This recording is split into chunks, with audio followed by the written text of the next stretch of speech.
Hello बच्चों, जैसा कि हमने पिछली वीडियो में हिंदी व्याकरण का पाठ 2 वर्ण पढ़ा, तो अब हम आगे पाठ 3 शब्द विचार पढ़ेंगे जो कक्षा 6, 7 और 8 के लिए है।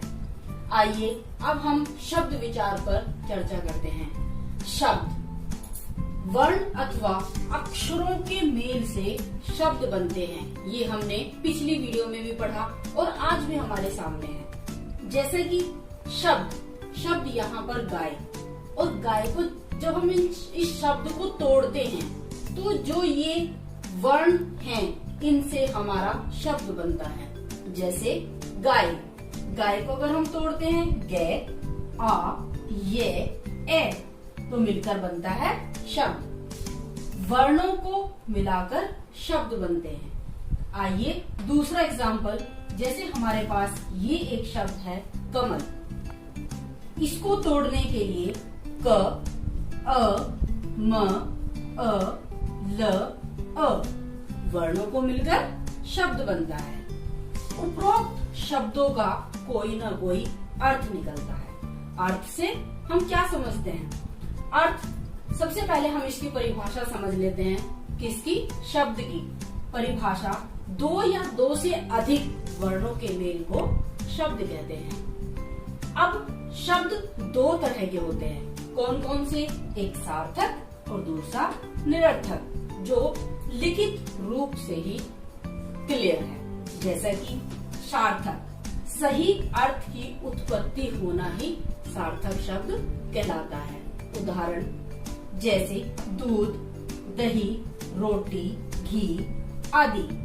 इन सब का अर्थ हमें बिल्कुल समझ आ रहा है, बिल्कुल सटीक समझ आ रहा है, तो ये एक सार्थक शब्द है। निरर्थक शब्द जिनका कोई अर्थ नहीं होता।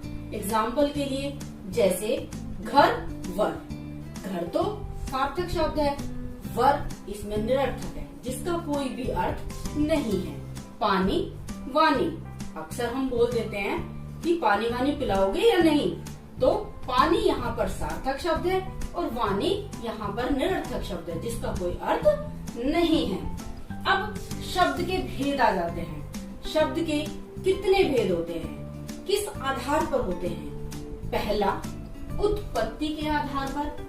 दूसरा, रचना के आधार पर। तीसरा, प्रयोग के आधार पर। चौथा, अर्थ के आधार पर। और इसी तरह से ये शब्द के 4 भेद होते हैं। अब सबसे पहले हम उत्पत्ति के आधार पर शब्दों के भेद के बारे में जान लेते हैं। उत्पत्ति के आधार पर शब्द के 5 भेद होते हैं। कौन कौन से? तत्सम, तद्भव, देशज, विदेशी और शंकर। ये उत्पत्ति के आधार पर शब्द के 5 भेद होते हैं। आइए तत्सम शब्द, कौन से तत्सम शब्द होते हैं? वैसे तो हमने पिछली कक्षाओं में भी हम ये पढ़ चुके हैं, पर फिर भी संस्कृत भाषा के जो शब्द मूल रूप में हिंदी में प्रयोग किए जाते हैं, मूल रूप मतलब उसका वास्तविक रूप, उसमें प्रयोग किए जाते हैं। जैसे सूर्य यहाँ पर संस्कृत शब्द है जिसे हम तत्सम शब्द बोलते हैं। अग्नि, दुग्ध, मयूर आदि ये तत्सम शब्द कहलाते हैं। और तद्भव, जो शब्द अपने बदले हुए रूप में हिंदी भाषा में प्रयोग किए जाते हैं। जैसे यहाँ हमने तत्सम रूप पढ़ा सूर्य, और यहाँ इसका तद्भव रूप हमने पढ़ा सूरज। यहाँ हमने अग्नि और यहाँ इसका तद्भव रूप हुआ आग। यहाँ हमने तत्सम रूप में दुग्ध, तो तद्भव रूप में दूध। यहाँ हमने मयूर और तद्भव रूप इसका मोर। अब ये बात दोनों बिल्कुल क्लियर है। तत्सम और तद्भव, तत्सम रूप संस्कृत और तद्भव हिंदी रूप। आइए देशज शब्द, जो शब्द देश की विभिन्न बोलियों में आकर हिंदी में प्रयोग किए जाते हैं। जो शब्द देश की विभिन्न बोलियों में आकर हिंदी में प्रयोग किए जाते हैं। जैसे लोटा, खिड़की, गाड़ी, पेड़ आदि। आइए अब हम इसके विदेशी शब्दों को पढ़ लेते हैं। विदेशी, जैसे नाम से ही बिल्कुल क्लियर है, विदेशी जो शब्द संसार की भाषाओं से आकर उसमें प्रयोग किए जाते हैं। जैसे टीचर, टीचर समझ लो एक अंग्रेजी शब्द है। ट्रेन अंग्रेजी शब्द है। मोबाइल अंग्रेजी शब्द है। कंप्यूटर आदि ये सब विदेशी शब्द हैं। और संकर शब्द जो शब्द भिन्न भाषाओं के मेल से बनते हैं, मतलब दो अलग अलग भाषाओं के मेल से बनते हैं, उन्हें संकर शब्द कहते हैं। जैसे हिंदी और अंग्रेजी दो भाषाएं, हिंदी में लाठी और अंग्रेजी में चार्ज, तो मिलकर शब्द बनता है लाठी चार्ज। ऐसे ही इसमें टिकट और घर, टिकट इसमें अंग्रेजी और घर इसमें हिंदी, इस तरह से ये संकर शब्द कहलाते हैं। ये हमने उत्पत्ति के आधार पर शब्द के भेद पढ़े। अब हम रचना के आधार पर शब्द के भेद को पढ़ते हैं। रचना के आधार पर शब्द के 3 भेद होते हैं, रूढ़ शब्द, यौगिक शब्द और योग रूढ़ शब्द। ये शब्द के 3 भेद होते हैं। किसके आधार पर? रचना के आधार पर। रूढ़ शब्द वे शब्द जिनका प्रयोग किसी विशिष्ट अर्थ के लिए प्रयोग किया जाता है, इनका कोई दूसरा अर्थ नहीं होता है। एग्जाम्पल के लिए जैसे आकाश, आकाश यहाँ पर एक रूढ़ शब्द है, इसका कोई दूसरा अर्थ नहीं हो सकता है।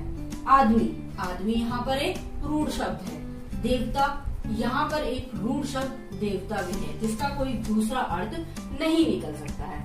ऐसे ही यौगिक, यौगिक शब्द जब 2 या 2 से अधिक शब्दों को मिलाकर एक शब्द बनाया जाता है।